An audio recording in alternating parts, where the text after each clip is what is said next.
Coronel Meira, você tá bom? Tudo bem, graças a Deus. Obrigado mais uma vez pelo convite aí, pela oportunidade. Como é que está enfrentando essa vida de civil aí? Olha, no começo é difícil, a gente está muito apegado ao trabalho, né? Aquela rotina diária constante da atividade e de repente você interrompe tudo isso e começa uma nova vida. E eu até comento com a minha esposa em casa, eu falo assim, poxa vida, né? Como é difícil ficar dentro de casa, né? Então eu procurei me ocupar o tempo fazendo outras coisas, voltei a estudar, eu era formado em Direito, né? Aí eu comecei a estudar para o exame da ordem, já consegui, já passei no exame da ordem. E faz tempo que você terminou Direito? 1990. Não é fácil não, hein? Eu comprei aí procurei algum método de estudo, comprei... Você não fez nenhum curso, nada? Não, comprei um curso pela internet. E a segunda fase eu acabei estudando junto com... Isso é o curso do Damásio, lá do Dr. Damásio. Eu fui assistir algumas aulas lá também, né? Para conhecer, mas eu não fiz o curso. Aí na segunda fase eu acabei encontrando um amigo nosso, que é o Dr. Luiz Gonzaga Chaves, que foi juiz auditor do Tribunal de Justiça Militar.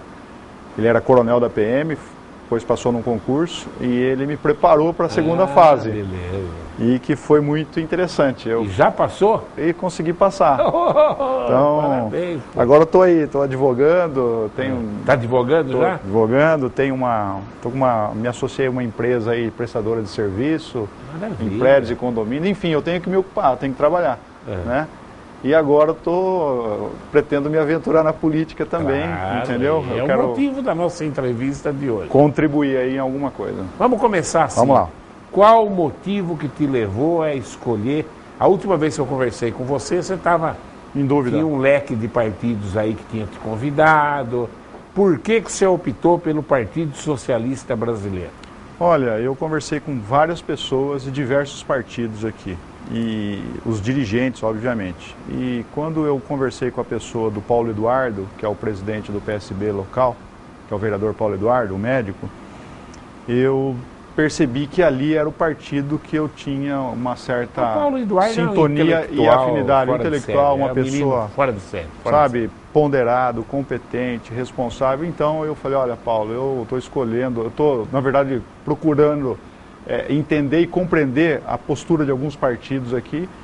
E quando eu conversei com ele, depois eu remarquei um novo café com ele, foi quando eu decidi, falei, olha, Paulo, dos partidos com quem eu conversei, eu vou optar pelo partido que você preside, se você, obviamente, me aceitar. Aí ele falou, não, o PSB está de portas abertas e tal. Ele fez um contato também com o vice-governador e com o doutor Ubiali, que é um assessor parlamentar que é um suplente de deputado federal, médico, né, da região de Franca, que também, de uma certa forma, avalizaram aí meu ingresso no PSB. Então, muito bom. Foi essa a escolha que eu fiz e agora eu pretendo, obviamente, obedecendo os critérios e as regras da legislação eleitoral, cumprir, obviamente, todas essas regras e os requisitos e me colocar aí como candidato aí ao cargo de vereador. Né? Eu não tenho ainda condições, eu percebo ainda... Você desistiu Olha, a última vez que nós conversamos, você tinha alguns convites para você ser candidato a prefeito. Tenho, mas eu percebo que ainda eu tenho que me amadurecer mais politicamente. Eu entendo que se eu exercer o cargo de vereador, eu consigo ter essa maturidade. Quem sabe, numa próxima eleição, eu venho aí a me candidatar. Eu sei dos encargos e das dificuldades que exerce hoje um prefeito municipal e eu posso afiançar uma coisa, não é tão simples assim e tão cômodo como as pessoas imaginam, sabe? É um cargo de muita responsabilidade e que eu percebo que precisa ter muita maturidade política e muita capacidade em gestão e administração para ser um gestor e administrador de uma cidade do porte como Bauru. Não só de Bauru, mas também de outros municípios. Essa que é a grande verdade. E você era um nome prefeitável, até levando em consideração aí que nós temos 7, 8 pré-candidatos e a gente da TV Prevê é um dos termômetros importantes de Bauru. 94, o Jornal da Cidade, a TV Prevê, e eu posso afirmar, sem sombra de dúvida nenhuma, que nenhum candidato deslanchou até agora. 7, 8 colocaram o nome e cada um aí joga 10% para cada um e é o que está por aí. E nós temos algumas pesquisas espontâneas, né, e que mostram aí um determinado candidato um pouco à frente dos demais e tudo, mas eu percebo o seguinte, que isso é uma coisa que ainda não começou a eleição propriamente dita, ainda não estão definidos os nomes. E aí... Mas não tem nenhuma pesquisa espontânea séria em Bauru, pode acreditar. Não, nada, não tem nada sério aí não. Nada que possa, possa afiançar que aquele ali realmente é o candidato. Eu tenho conversado com algumas pessoas, eu acho interessante isso que você acabou de me falar, que pergunto para as pessoas, se a eleição fosse hoje, em quem você votaria? Eu votaria no candidato X. Eu falei, mas por quê? Porque ele tentou várias vezes e não conseguiu. Eu falei, mas você escolhe o candidato por esse critério? E tem gente que não vota por isso também. Eu falei, tem gente que não vota por isso. Eu falei, então é uma coisa assim que ainda há uma incerteza muito grande ainda em relação aos nomes que hoje estão. A pergunta que eu mais respondo hoje, e eu estou numa escola grande, né? Numa escola grande, é isso. O que você acha? Quem? Quer dizer, ninguém tem candidato. Não tem. A pergunta que eu mais respondo é querendo saber, às vezes, minha opinião, o que você acha, o que você, entendeu? Ninguém despontou ainda, ninguém despontou. A verdade é uma só, o sucessor do prefeito Rodrigo Agostinho vai ter muito trabalho. Muito trabalho. Tem que ter coragem para ser prefeito. Muito trabalho e muita coragem, porque você tem um comprometimento hoje da Receita, passando já mais de 50%, que é uma receita coisa... que diminui todo dia. Diminui todo dia. Todo dia, diminui por dia. E uma coisa eu falo, né? Quando eu trabalhei junto com o governo do Estado, na condição de secretário da Casa Militar e também depois como comandante-geral, quando nós discutimos política salarial, o governo do Estado, ele trabalha com um limite prudencial na receita no tocante à folha, ele compromete 44% só da receita na folha. O limite seria 47%. Então eu percebo que aqui em Bauru nós já passamos de 50%. Então nós estamos no limite assim, sabe? Qualquer aumento vegetativo da folha... qualquer diminuição de receita. Qualquer diminuição de receita pode implicar, pode implicar num crime de responsabilidade, entendeu? Sem dúvida. Agora, a pessoa que assumir essa responsabilidade de suceder o prefeito Rodrigo Agostinho vai ter uma dificuldade muito grande em reverter essa situação, ou equilibrar essa situação. Então, eu vejo assim um desafio enorme. Além do que, essa baixa na queda de receita, o que acontece? Você também não tem dinheiro para investimento, porque o custeio hoje, a máquina custa muito cara, porque você tem pessoal, você tem custeio e você tem investimento. Então, hoje, o investimento na cidade acaba vindo de outras fontes, que é o governo do Estado e o governo federal. E se não tiver uma sintonia do governo municipal com os governos estaduais e o governo federal, o governo estadual e o governo federal, dificilmente você consegue fazer uma captação de recursos para poder fazer investimento à altura aqui do município. Então veja aí as grandes obras que nós temos no município, são dinheiro, recurso advindo da União ou do Estado. Dificilmente algo que foi de iniciativa e empenho de receitas do município. Então é muito difícil hoje administrar um município. Não é tão simples assim, não. As pessoas o país em crise e Bauru tem muita dívida atrasada, o problema da Coab, entendeu? Então eu acho que não é fácil o que está acontecendo com Bauru, não. E tem bons candidatos, viu? Entre os candidatos de Bauru, eu tiro pelo menos 3 de primeira linha, viu? De primeira linha. Mas, é a hora que não tem dinheiro, está lá. O Temer está lá, ainda não tem uma avaliação que pode se fazer em 20 dias, é muito cedo. As esquerdas cobram do Temer uma cobrança quando eles ficaram aí 14 anos para estragar o país, não é isso, né? Exatamente. Fizeram coisa boa de início e depois, com a corrupção e atitudes administrativas erradas, pioraram muito a coisa. Agora, não adianta não dar um tempo. Depois, claro, vamos cobrar do Temer, sim, né? E se não fizer efeito, que tem que tomar outras soluções. Mas a situação do país piora dia a dia, eu falo claramente, ainda não estamos no fundo do poço, não. Eu acho que o poço ainda é mais fundo do que aonde a gente está, e Bauru está, olha, não é fácil não. Eu vejo 7, 8 candidatos em Bauru, vai ter gente corajosa no inferno em Bauru, viu, Meira? Eu também acho. Esse que essas pessoas que se propõem ao cargo do executivo, eu também eu admiro a insistência ou então a vontade, o voluntariado em se candidatar ao cargo, porque o cargo é extremamente oneroso e espinhoso. Hoje a cidade critica demais a segunda administração do Rodrigo Agostinho, mas a maior culpada pela administração ruim dele é a queda de receita, não tenha dúvida. Não, lógico, lógico. E ele passou o primeiro mandato dele, o país estava numa situação confortável, nós estávamos tinha receita, ele estava alinhado com o governo federal, né, porque ele era do partido do governo federal, tanto ele quanto a vice dele, então era um momento importante. E aproveitaram essa oportunidade e fizeram um bom governo. Tanto é que ele teve uma reeleição tranquila, né, um potencial de voto absurdo. Então, agora, o segundo mandato agora, que é a hora da verdade, porque tanto a queda da arrecadação é em todos os níveis, né, e a dificuldade econômica que nós passamos no país. Agora que é a hora da verdade. Eu tenho minhas dúvidas, não quero ser língua preta, não, que muito difícil manter o pagamento dos funcionários da prefeitura em ordem até o final do ano. E ele não deu quase aumento nenhum e nem podia ter dado mesmo, entendeu? E você vê, o Temer deu 5%, ainda estão metendo pau no Temer, né? Quer dizer, foi o que o Temer deu, o aumento, não foi isso? Não, tem uma previsão aí de aumento para o funcionalismo federal. Mas é em 3 anos. Tudo bem, mas mesmo assim mas em 3 anos. Mas no momento agora ele deu 5, sim, né, também, o Estado de São Paulo não teve nada. Nós estamos há 2 anos sem nada. E o governador está certo. Eu sei quanto é duro para vocês. É difícil, mas porque... como é que vai fazer? Não havendo nem sequer... Diz que o Estado que perdeu mais arrecadação, porque o que mais arrecadava, foi o Estado de São Paulo. Não, foi. O Estado de São Paulo, no país. Uma diminuição na queda da receita absurda.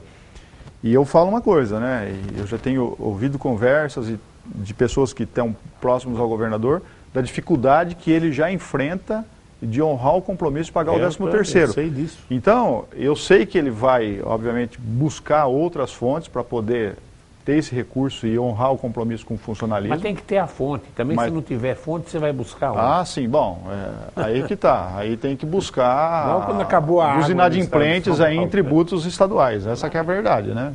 E tem que cobrar. Claro, né? Se a pessoa deve, cobra, porque eu tenho certeza que você, como eu pago meus impostos rigorosamente em dia. Então, e não tem como fugir, sabe? É imposto da União, é imposto do Estado, é imposto municipal, você paga todos.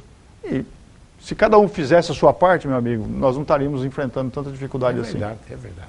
Ô Meira, você é o cara mais qualificado para responder essa pergunta desse acidente que acabou acontecendo em São Paulo, onde um menino de 10 anos roubou um carro e 2 polícias de moto chegaram no carro e antes disso parece-me que trocaram o tiro, veio o tiro do carro e etc. E acabaram de uma maneira lamentável matando uma criança de 10 anos. Você, com toda a sua experiência, quem já foi comandante, quem já foi tudo na Polícia Militar, que leitura você faz deste episódio? Primeira leitura, falência total da família e do Estado. Porque esse menor chegou a esse ponto, que culminou com a morte dele, porque houve uma falha da família e houve uma falha do Estado. Agora querem responsabilizar a polícia por esse episódio, dizendo que o policial tinha que contar até 1.000, 2.000, 5.000 antes de efetuar o disparo. Até 5 tá o policial, ele tem que tomar uma decisão. A decisão mais difícil que tem hoje de se tomar é a decisão do policial. Enquanto ele tem que tomar a seguinte decisão: atiro ou não atiro, faço ou não faço, prendo ou não prendo. E isso é uma decisão rápida, em segundos, que é instintivo. Enquanto você está na sua sala lá como diretor do Instituto de Educação, enquanto às vezes eu exercia o cargo de comandante-geral, que eu tinha lá o conforto, a tranquilidade de uma sala, é fácil você tomar uma decisão, você analisa todos os fatos, você tem provas, você tem isso e aquilo. Agora, a decisão mais difícil que tem é a do policial.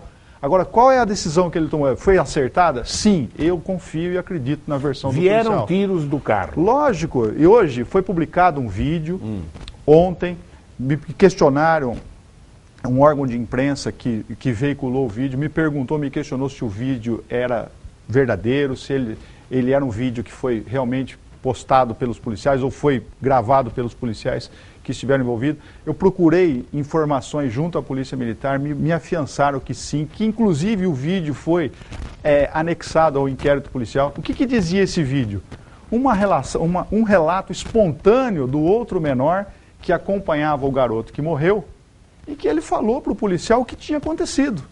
E que ali mostra que o menino que atirou e que acabou falecendo, esse menino ele já tinha vários antecedentes, esse menino obrigou e constrangeu esse outro garoto colega a roubar também, que esse menino atirou nos policiais, que ele tomou a decisão de roubar o prédio e que se aparecesse qualquer pessoa era para matar. Então, um menino de 10 anos, que as pessoas duvidam aí da capacidade, do potencial dele de violência, ele tomou essa decisão. Agora, por que ele tomou essa decisão? Porque, infelizmente, o pai, preso por tráfico, 16 anos condenado, a mãe com inúmeras passagens, abandonou o filho, deixou por conta da avó. A avó, das vezes em que ela foi chamada em delegacia de polícia, porque quando um menor, então nós temos que fazer uma distinção aqui, criança de 0 a 12 anos, adolescente de 12 a 18 anos. Muito bem, o de 12 a 18 anos, quando comete um ato infracional, normalmente se o crime é grave, que tem violência contra a pessoa, crime de roubo, latrocínio, homicídio, esse menor ele é apreendido e vai para a Fundação Casa, para a antiga FEBEM. A criança de 0 a 12, quando ela comete um fato como esse, um ato infracional como esse, não há previsão legal para que ele seja recolhido. Ele vai... Devolve para a família. Devolve para a família. Chama-se o conselho tutelar. Esse menor, diante das reiteradas práticas de atos infracionais dele, chamava-se quem na delegacia? No começo era a mãe, depois veio a avó. E não tinha mais controle sobre essa criança. Essa criança chegava, entrava em casa, recolhia para casa e voltava a delinquir novamente, convidando e assediando outras pessoas. Então chegou a esse ponto depois que houve essa falência da família. E aí o Estado falhou também. Por que o Estado falhou? Poxa vida, se uma criança de 10 anos não está frequentando uma sala de aula, não está frequentando uma escola, por que o Estado não está preocupado em saber por que essa criança se afastou da escola? Não existe essa preocupação. Outra, se ele praticou reiterados atos infracionais, esse menor de 10 anos, por que o Estado também não o designou para um abrigo, né, após decretar aí a perda da guarda dos pais? Isso tem que acontecer. A partir do momento que você tem 2 ou 3 crianças menores, né, indefesas, em que o pai e a mãe se envolvem com crimes, ou o pai e a mãe são viciados, ou o pai e a mãe não têm condições sequer para cuidar daquelas crianças, o que o Estado tem que fazer? Intervenção, retirar aquela criança daquele convívio tutelar, né? e colocar num centro de apoio. E essas crianças podem ser até disponibilizadas para uma eventual adoção. Isso acontece. Quer dizer, está confirmado que veio o tiro do carro. Aí, eu conversando com os policiais e conversando com os comandantes que estão próximos a esses policiais que apuraram. Houve o disparo, sim. Tanto é que o menor que o acompanhava falou isso. Depois ele dá uma segunda versão e tal. Olha, a versão mais importante, mais interessante é aquela primeira, que ele falou logo após. Ele não foi constrangido, ele não foi ameaçado, ele falou espontaneamente. É claro o vídeo nesse sentido. Então me desculpem aquelas pessoas que defendem o menor. Pode até estar chocado pela morte de uma criança de 10 eu também, anos, como cidadão, eu posso estar chocado e fico chocado quando eu vejo um absurdo desse, uma criança dessa, com 10 anos, ter capacidade de atirar numa polícia, né, praticar crimes dessa natureza e atirar num policial, que é o representante do Estado. Agora, o policial, ele tem lá, qual a notícia que o policial tinha? Olha, eu tenho aqui um veículo produto de roubo. Então eu tenho um veículo que eu tenho a placa e o policial encontra esse veículo. Inicia-se uma perseguição. Tenta abordar esse veículo. O policial fazendo toda a comunicação, todo o procedimento que é peculiar a esse tipo de ocorrência. Fez tudo. Quando vai abordar, é recebido a tiros. Cada policial, eram 2 policiais de motocicleta, cada policial efetuou um disparo cada um. Um dos disparos, que não se sabe de quem, atingiu a pessoa, o agressor. Depois, verifica-se que o agressor é de 10 anos.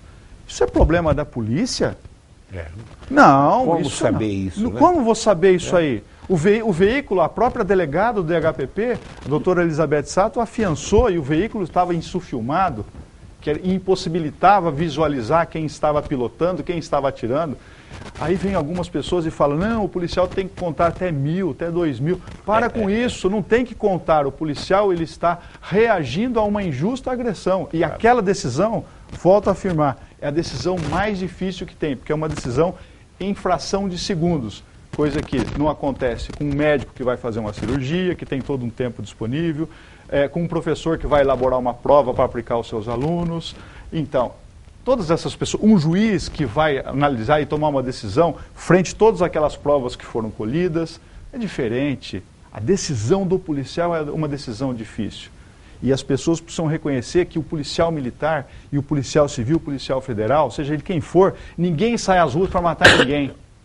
Nós não saímos na rua para matar ninguém, nós saímos à rua para defender a sociedade. E quando nos deparamos com esse tipo de ocorrência, infelizmente, se o resultado é letal, que morre uma das pessoas, ele foi em decorrência daquela intervenção. Eu acho que está claro aí. Então, eu acho que se saiu o tiro defendo do a carro, postura, confirmou isso, estava com revólver, saiu o tiro do carro, como é que você vai saber se quem puxou o gatilho tinha 10, 20, 30 não ou 90 tem como saber. anos de idade? Não né? tem como saber. Eu também acho ponto passivo. Olha, eu tinha mais coisa que perguntar para você, mas já chegou um montão de perguntas. Vamos lá. Aqui. Vamos tentar sintetizar para responder. Duda e Coronel Meira. O deputado Celso Nascimento, na sua última entrevista na TV Prevê, informou que ia trabalhar para conseguir verba para o vídeo monitoramento. Será que ele já conseguiu? Você sabe alguma coisa? O deputado Celso Nascimento, eu tive uma oportunidade, eu conversei com ele, eu falei para ele que nós precisaríamos de uma emenda parlamentar. Se ele conseguisse essa emenda parlamentar para viabilizar o vídeo monitoramento aqui em Bauru, seria de bom tamanho. Mas eu não tenho... Conversei com o Coronel Ayrton recentemente e não, que eu tenha conhecimento, isso não chegou ainda. Mas eu fico contente em saber que o deputado Celso Nascimento está empenhado em conseguir esse recurso. Agora, aqui a Polícia Militar, você mesmo, tinha tudo o esquema montado, só faltavam os aparelhos, né? Só faltava isso. Marília conseguiu. Marília conseguiu uma emenda parlamentar e está lá. Eu tenho lá Acho que Lençóis tem, não tem? Tem também, Lençóis Paulista tem. É um absurdo isso daí, viu? Isso aí é... Você pega Mogi das Cruzes, que é uma cidade semelhante a Bauru, sabe quantas câmeras nós temos em Mogi das Cruzes? Hoje 500 câmeras. 500 câmeras. Poxa vida, é um meio de proteção e de prevenção à prevenção criminal, não tenha dúvida. O primo Alexandre, será que é o Mangelardo, né? É o primo. Alexandre Mangelardo. O presidente em exercício, Michel Temer, diz que o reajuste de 42% para algumas classes de servidores públicos não causa aumento de despesa na caixa do governo. Gostaria da opinião do Coronel Meira sobre essa afirmação do presidente Temer. Isso não foi uma demonstração de fraqueza do atual presidente da República. Abraço ao Meira e diga que ele tem um café de crédito que precisamos acertar. Mas não foi 42%. Olha, tem algumas categorias que foram contempladas com esse valor. Eu vejo Mas o aumento geral parece-me que é 5%, né? Então, eu vi hoje no Face que a Folha deu a notícia informada e a notícia estava errada. Olha, eu penso o seguinte, se o governo municipal... Vamos começar pelo governo, começar pelo governo municipal. Se o governo municipal não teve condições para fazer uma reposição sequer da inflação, o governo do estado também sequer teve condições de fazer uma reposição de inflação, o governo federal que assumiu recentemente notifica e informa a nação que nós temos uma dívida de quase 170 bilhões, né? Me desculpe, como anunciar um aumento no momento desse? Me perdoem, que tudo bem, eu respeito aí todo o funcionalismo público federal, estadual e municipal. Mas se nós estamos passando, né? Não era o momento para que nós tenhamos um aumento dessa natureza. Eu também quero aumento, eu também quero a reposição salarial. E eu não tive. E o governo do estado não deu nada? Nada, nos últimos 2 anos, nada. O Alckmin é administrador, viu? O Marcelo do Santo de Virges. Qual é a solução para os bairros mais afastados de Bauru para diminuir a violência, furtos e roubos? Investimento em infraestrutura. Ruas asfaltadas, terrenos baldios limpos, iluminação pública decente, opções de lazer para a comunidade. Você pode colocar, você coloca uma quadra, um campo de futebol. Qual é o investimento hoje para você fazer uma quadra de esportes? É ínfimo em relação ao que se investe. Se você coloca lá uma alternativa dessa, uma possibilidade dessa para a população, já muda o cenário do bairro. Então, é muito pouco que se precisa investir para reverter uma situação nos bairros periféricos. Essa que é a grande verdade. Eu vejo assim. Agora e o desemprego aumentando de uma maneira absurda, né? Como aguentar tudo isso? Olha, a gente vê, imagina só, são 11 milhões e meio de brasileiros. Imagina a cidade de São Paulo todinha desempregada no país. E aí a gente vê notícias... Não, fala assim, ó, você quer ver se o número fica pior ainda? Você falou, a cidade de São Paulo, compara. Cuba tem 8 milhões de habitantes. A Argentina tem 30 milhões de habitantes, é a segunda população da América do Sul. Nós temos 1/3 da Argentina desempregada no Brasil. A Suécia, que é o país modelo do mundo, tem 5 milhões de habitantes. Entendeu? Aí você vê, né? É difícil. 13 milhões de habitantes é muita gente desempregada. Muita. E outra, eu vejo aí, tem sempre matérias, reportagens aí que mostram a aflição de pessoas que perderam o emprego. Realmente é terrível. Então, não é fácil, não. Eu acho que, por isso que aquilo que o primo perguntou agora, eu entendo que não era o momento agora de despender uma parte do recurso e aumentar ainda mais a despesa do país, né? Então... O Breno da Vila Falcão pergunta para você, na Polícia Militar de Bauru está surgindo um novo partido político para as próximas eleições?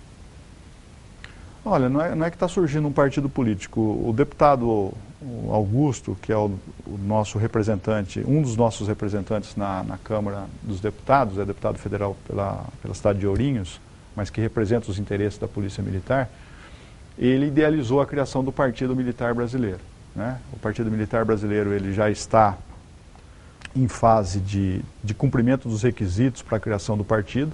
O que resta lá? Resta o número de assinaturas que convalidam lá o partido. E essas assinaturas precisam ser reconhecidas pelos tribunais regionais eleitorais. Então, resta isso. Não é um partido que vai representar Bauru, mas é um partido que vai representar os interesses dos militares como um todo no país. Essa que é a grande verdade. Mas, por enquanto, esse partido ainda não foi criado. Ele está em fase de criação e cumprimento dos requisitos exigidos pela legislação eleitoral. Ô Meira, como é que você viu a saída da presidente Dilma? Olha, eu entendo o seguinte, muitas pessoas falam que é golpe e tudo, eu não entendo como golpe, eu entendo que realmente ela cometeu o crime de responsabilidade, embora ainda esteja em fase de julgamento agora pelo Senado, né? Agora está se analisando de fato o mérito da questão, mas dificilmente eu vejo que ela possa reverter essa situação. Se outras pessoas questionam a postura e a figura do Michel Temer que assumiu, mas aqui é um país democrático, nós estamos num Estado democrático de direito, tem que cumprir-se a legislação, a Constituição. Ele era o vice, podia ser uma outra pessoa, essa outra pessoa assumiria a função. Agora, se isso vai contra os interesses desse ou daquele, não interessa. O importante é o seguinte, é que está sendo cumprido aqui aquilo que é previsto na Constituição. Ponto. Se esse governo vai dar certo ou não, aí é outro problema. o que a gente espera como cidadão, como brasileiro, você como empresário e eu como um aposentado, eu espero que realmente isso, as posturas desse novo governo, as iniciativas desse novo governo deem certo, para a gente reverter esse quadro caótico, em especial do quadro de aposentados aí, de 11 milhões de aposentados. Isso nós precisamos reverter, porque é inadmissível. Eu tenho um filho que hoje é médico e ele trabalha num hospital público e ele falou para mim que teve que interromper cirurgias no hospital por saúde. Falta de equipamentos, assim, coisas assim básicas para uma cirurgia, como por exemplo aqueles tubos para entubar um paciente. No Rio de Janeiro falta tudo, né? O Rio quebrou. Então, eu não consigo entender. Então, é uma falência total. Então, nós precisamos, obviamente, recuperar. E eu tenho que acreditar como brasileiro que o governo que hoje aí está tem essa capacidade de recuperação. Em breve teremos novas eleições. Então, que aí o povo brasileiro reflita, pense e escolha o melhor candidato que ele acha conveniente para governar o nosso país. Mas hoje não há dúvida que o governo que está instalado em nosso país é um governo legítimo. Claro. Tá? Eu não concordo com essa posição e com essa tese de golpe, que me perdoem, mas isso aí não é golpe, isso aí é... E que desvio de dinheiro que fizeram, né? É um absurdo. Então a gente agora começa a descobrir as mazelas do governo, né? E você, todo dia você... Cada dia é uma coisa. Surpreende com alguma coisa, né? Eu falo assim, quando eu começo a assistir aquele jornal que todo mundo, acho que a grande maioria assiste, né?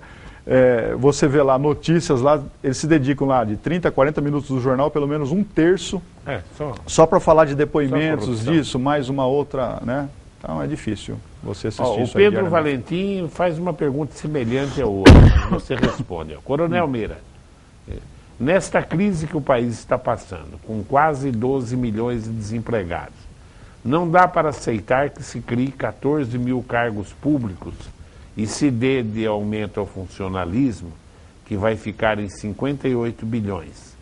Será que o ajuste fiscal é só para a sociedade? E os deputados e senadores já estão falando mais de 30% para os seus próprios salários. Ó, Pedro, eu acho que se eles derem 30% para o salário, o Brasil para, o povo vai para a rua. Eu acho que o povo está dando um tempo aí para o governo que está aí, mas hoje, você vê os protestos do PT aí, está fazendo em tudo quanto é lugar, mas é ridículo perto de uma manifestação que colocou 6 milhões de pessoas na rua antes que derrubar a Dilma. Minha opinião, o Meira vai falar. Mas eu acho que se qualquer aumento que der para político, a sociedade brasileira vai explodir. Essa é a minha opinião. Você entendeu a pergunta do Pedro? Não, o Pedro está coberto de razão. Eu compartilho totalmente com o que o Pedro falou. É um absurdo hoje você viver uma situação tão caótica como a nossa, e aí você vem aí com oferta de abrir mais 14 mil vagas, e o governo hoje, né, em razão dessas dívidas dos estados com o governo federal, o que o governo quer? O governo falou assim, olha, tá bom, eu vou fazer um perdão da dívida, eu vou diminuir a dívida, tudo, desde que você também faça uma redução na sua folha de pagamento, na contratação de pessoal. Então, os estados, de uma certa forma, vão ser obrigados a fazer uma política de contenção de novas contratações. Até na Polícia Militar está difícil, porque nós vamos ter uma formatura, nós formamos soldados em maio e novembro de cada ano. Sempre uma reposição em razão dos números de policiais que são aposentados. Para se ter uma ideia, esse ano, em novembro, em maio agora, nós tivemos uma formatura, em novembro provavelmente não se tem mais formatura. Em novembro vamos ter mais uma formatura, depois no ano que vem já não tem mais. Por quê? Porque não foi permitido novas contratações, mesmo para reposição. Então isso é muito difícil para o Estado. Então o exemplo que o Estado de São Paulo está alinhando para fazer, o governo federal também deveria seguir o mesmo exemplo. Se ele exige do governo estadual, dos governos estaduais, que não façam novas contratações, como que ele, governo federal, realiza novas contratações? Eu acho que a máquina pública federal é muito cara. E agora, essa notícia dos deputados serem contemplados com mais... Me perdoe, eu não aceito. Eu também não aceito, entendeu? Eu acho que não aceito. O custo de um deputado hoje é muito alto. Tem que tirar salário. A minha opinião de deputado tem que ser por aí. E acho que se o Temer não for transparente, transparência total, ele não vai ganhar a confiança da população brasileira. Criou quantos cargos? 40 mil? 14 mil? Tem que mostrar por quê. Porque nós dispensamos 20 mil, 30 mil. Quer dizer, ou vem e mostra, ou a coisa vai se complicar. Eu acho que o povo está dando um tempo e não é esse protestozinho do PT aí que vai ser o que vai pegar, não. Eu acho que a coisa vai pegar e aí eu fico com medo de atingir as bases democráticas. Acho que uma intervenção militar seria extremamente danoso para o Brasil. Eu também agora, concordo. mas se começar a ficar cutucando o leão com vara curta aí, vem PT, 20 dias, quer que ele faz o quê? Dá um tempo, cobra transparência e aí exige. Se não tem capacidade, pega o boné. A Dilma já está mais do que caracterizado que não tem capacidade. Se voltar, não tem apoio de ninguém, aí que o país vai para o buraco. Eu acho que se volta a Dilma, eu tenho medo da continuidade democrática do Brasil. Eu também tenho. Eu também tenho. Aí nós vamos para a ruaça, vamos para a bagunça. Eu acho que não é o caminho. E mesmo porque vai ter uma... Novas eleições seria o ideal, né? Eu também acho. Eu entendo que as novas eleições elas só podem acontecer se tudo ocorrer nesse ano. Claro. Né? Se não for ano que vem, aí nós já temos... Se tirar agora para a nova eleição é golpe. Isso é golpe. Exatamente. E se for o ano que vem, aí já a escolha do candidato tem que ser necessariamente pelo Congresso, que eu também não acho salutar. Já tornou evidente que ele não vai participar, ele não é candidato, ele, né? Tomara a Deus. O discurso que ele fez... Seja transparente, se não for, a população não vai endossar. O discurso que ele fez logo no momento em que ele assumiu, que eu falei assim, que esse é o discurso que me deu uma certa esperança. Eu também. Que é aquela esperança de que ele falou assim, eu não estou preocupado com medidas benevolentes ou medidas aí que venham agradar. Eu tenho que adotar algumas medidas austeras aqui, para mudar e realmente ter uma reforma na Previdência, ter uma reforma tributária. Uma coisa também, viu? Né? Ele está na mão do Congresso que vai votar o impeachment da Dilma. E só realmente ele vai poder dar uma aparência. Depois que isso acontecer. Depois que isso acontecer, não Enquanto isso vai ser uma... Num país de um Congresso com tanto vagabundo lá dentro, Exatamente. Né? Fica se discutindo agora, na verdade, nomes para os cargos. Aí a hora que o Senado definir e falar, olha... Eu acho. Pode ser que ele tenha uma situação melhor depois. Também acho. Tomara a Deus, né? O Luiz Carlos da Bela Vista. Coronel, a respeito do episódio do garoto Ítalo que foi morto, na minha opinião, a turma dos direitos humanos está louca para achar que um jeito de ferrar a polícia. Abraço. De fato, é o que eu falei no começo aqui, antes da nossa entrevista oficial. Isso é uma inversão de valores. Hoje estão querendo atribuir nesse episódio todo a responsabilidade para a polícia, esquecendo da responsabilidade da família, da responsabilidade do Estado, que deveria fazer uma intervenção nesse garoto antes mesmo que ele chegasse a esse ponto. Se um garoto de 10 anos tomou a iniciativa de sair de casa, casa ele não tem, para roubar, para entrar num prédio armado e com a vontade e a determinação que ele tinha, segundo o relato do colega dele, em querer matar, em querer constranger, em querer praticar crime, aí é uma falência do Estado e uma falência da família. Eu chamei o Meira hoje achando que eu tinha mais um pré-candidato ao prefeito de Bauru. E hoje você me surpreende com a afirmação de que está no PSB e é candidato a vereador em Bauru. Vou sair candidato a vereador,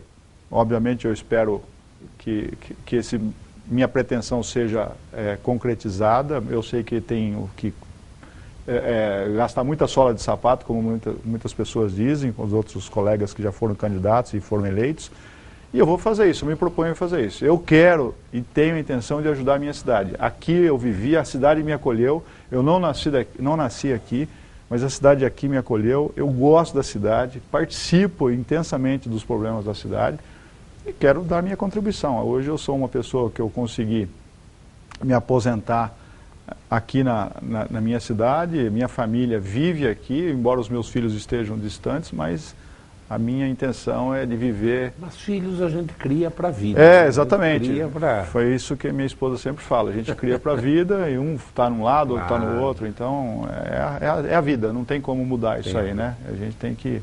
Ô Meira, o que você gostaria de falar mais para o nosso telespectador?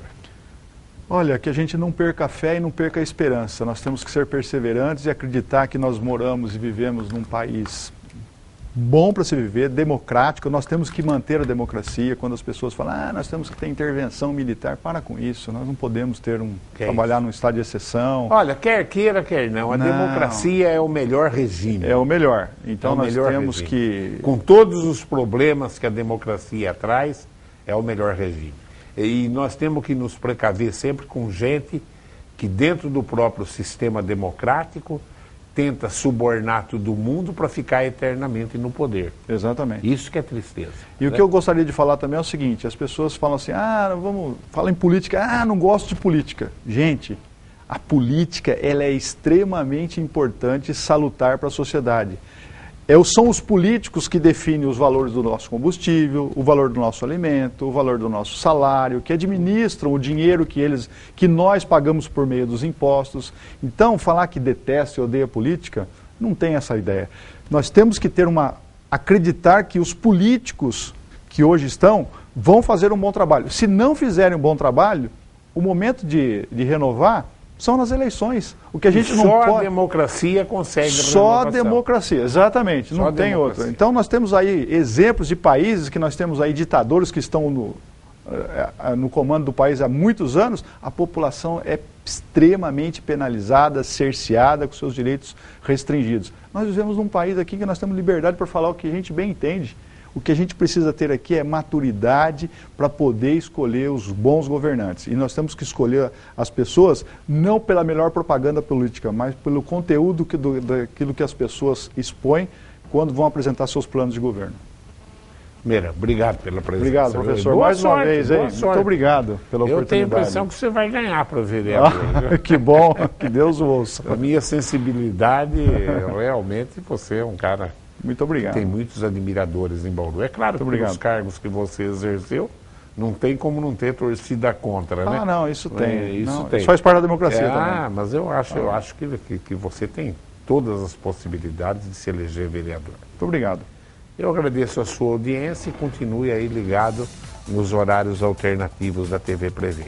Amanhã são 2 vereadores aqui na TV Prevê. Não sei quais são. A Nádia não está no estúdio agora. Até amanhã. Tchau.